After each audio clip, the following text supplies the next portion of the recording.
किसी ने बड़े कमाल की बात कही है कि जिंदगी में दो तरह के दोस्त हमेशा होने चाहिए, एक कृष्ण जैसे जो ना लड़ें फिर भी जीत पक्की कर दें, और दूसरे कर्ण जैसे जो हार सामने हो फिर भी साथ ना छोड़ें। हाय गाइस, मैं हूं आरजे कार्तिक। एक छोटी सी कहानी, ये कहानी है छत्रपति शिवाजी महाराज की।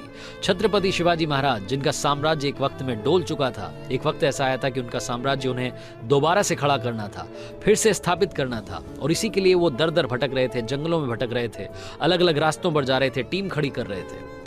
एक वक्त ऐसा आया कि वो जंगल में भटकते भटकते रास्ता भटक गए और एक झोपड़ी के सामने जाकर के पहुंच गए। उन्हें बड़ी जोर की भूख लगी थी। दरवाजा खटखटाया, अंदर से वृद्ध महिला निकली, उनको प्रणाम किया और बोले कि माता जी, बड़ी जोर की भूख लगी है, एक सैनिक आपके दरवाजे पर आया है, आपकी झोपड़ी में जो कुछ हो पका करके खिला दीजिए, बड़ी जोर की भूख लगी है, ऊपर वाला आपको आशीर्वाद देगा, आपको सारी खुशियां देगा। वो जो वृद्ध महिला थी, अम्मा थी, उन्होंने बोला कि अरे चिंता मत करो, बैठो, तुम्हारे लिए इंतजाम होगा। उन्होंने अपनी झोपड़ी में देखा, जो कुछ था पका दिया, खिचड़ी पक करके तैयार हो गई, पत्तल में परोसी गई। शिवाजी महाराज से उन महिला ने कहा कि आप हाथ धो लीजिए, आपके लिए खाना परोस दिया गया है। शिवाजी महाराज हाथ धो करके खाना खाने के लिए बैठ गए। पत्तल उनके सामने, एक खिचड़ी उसमें रखी थी, जल्दी में थे, भूख लग रही थी, फटाफट से खिचड़ी के बीचों बीच जाकर के उंगलियां डाल दी। खिचड़ी गर्म थी, उंगलियां जल गई, बाहर निकाली, फूंक मारने लगे। और ये देख करके जो महिला थी वो हंसने लगी। उन्होंने बोला कि बेटा तुम बिल्कुल शिवाजी की तरह ना समझ हो। तो इन्हें अजीब सा लगा, इन्हें लगा कि शिवाजी, क्योंकि जितने लोगों को आसपास मिलते थे, जानते थे, वो सब बोलते थे कि आप बुद्धिमान हैं, शौर्यवीर हैं, आप जैसा कोई दुनिया में नहीं है। तो इनको अपनी बुराई सुनकर के बड़ा अजीब लगा। इन्होंने बोला कि आप क्या बोल रही हो अम्मा, ये आप क्या बोल रही हैं माता जी।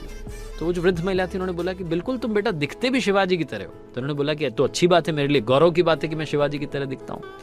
तो उन वृद्ध महिला ने बोला लेकिन बेटा तुम ना समझ भी उसी की तरह हो, जिस तरीके से वो हरकतें कर रहा है तुम वैसे ही कर रहे हो। तुमने खिचड़ी के बीचों बीच ले जाकर के उंगलियां डाल दी। तुम चाहते तो किनारे से खा सकते थे, किनारे वाली खिचड़ी ठंडी हो चुकी थी, लेकिन तुमने बीच में जाकर के उंगलियां डाल दी और उंगलियां जल गईं।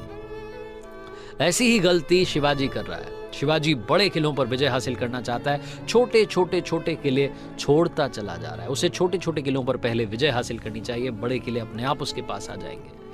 ये बात जैसे ही उन वृद्ध महिला ने बोली, उन माता जी की बात सुनकर के शिवाजी महाराज को समझ में आ गया कि अब उन्हें क्या करना है। उस दिन उन्हें लाइफ की सबसे बड़ी सीख मिली कि जिंदगी में बड़े लक्ष्य एकदम से हासिल नहीं होते हैं, उसके लिए आपको छोटे छोटे छोटे छोटे गोल्स बनाने होते हैं। अगर आप भी लाइफ में कुछ अचीव करना चाहते हैं तो बड़ा टारगेट बनाने की बजाय छोटे छोटे गोल्स बनाइए। अचानक से 4 करोड़ की कार नहीं आती है, अचानक से ओवरनाइट सक्सेस नहीं मिलती। हम देखते हैं कि हमारे आसपास कई सारे ऐसे क्रिकेटर्स हैं, फिल्म स्टार्स हैं, कई ऐसी सेलिब्रिटीज हैं जिन्हें ओवरनाइट सक्सेस मिल गई। हम बोलते भी हैं कि रातों रात प्रसिद्ध हो गया।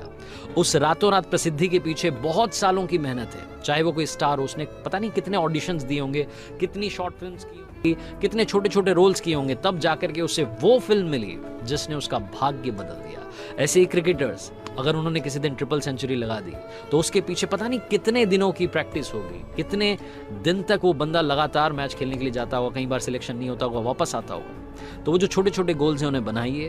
वो छोटे गोल्स जब आप बना लेंगे तो बड़ा गोल अपने आप अचीव हो जाएगा। इसीलिए आरजे कार्तिक बोलता है, लाइफ में हौसले के साथ, अपनों के प्यार के साथ, ऊपर वाले के आशीर्वाद के साथ कर दिखाओ कुछ ऐसा कि दुनिया करना चाहे आपके जैसा। याद रखिए, हर सोमवार सुबह 9:30 बजे मेरे चैनल पर देखिए एक नई कहानी।